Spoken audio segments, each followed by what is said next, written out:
Breaking news! Hollywood is finally working on Riddick 4, and Vin Diesel is all set to return for it. But hold on, do we really need another sequel?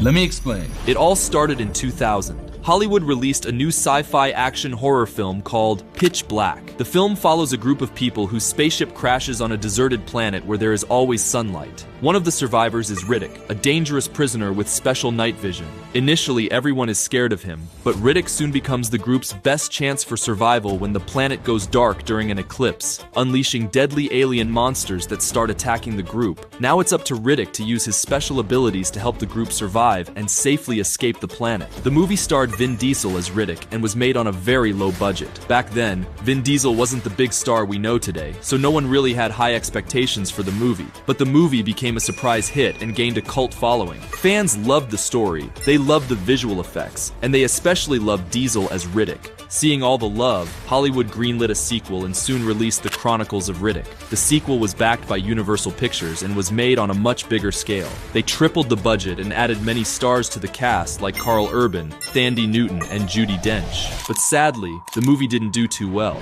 The story was too complicated, and there was a major shift in the tone of the film. The darker survival horror tone of Pitch Black was replaced with a more epic sci-fi fantasy style, which some fans didn't enjoy as much. So even though the movie grossed over $115 million, it was still considered a big financial disappointment.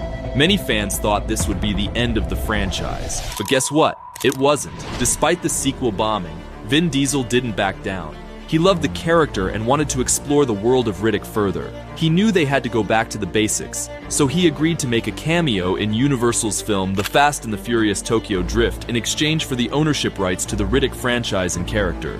In fact, Diesel was so passionate about it that he mortgaged his house and took out loans to fund a new movie. Riddick was finally released in 2013, and it was a return to form for the franchise. Fans loved the movie, and the franchise got a new lease of life. Soon after, Diesel announced he was working on a fourth film called Furia, and even a spin-off TV series. But then trouble struck. The makers just couldn't crack the script, and given Diesel's busy schedule, the movie kept getting delayed. Many fans were worried and thought the film might even get canceled, but Diesel assured fans that wouldn't happen, and regularly shared updates on the movie. Thankfully, he was right. The script has finally been completed, and the movie has entered production. They are currently shooting the movie, and by our estimates, it should release sometime next year. Honestly, I have always loved the Riddick character, and I can't wait to catch it in theaters. That's all for today, guys. Thank you so much for watching, and don't forget to subscribe.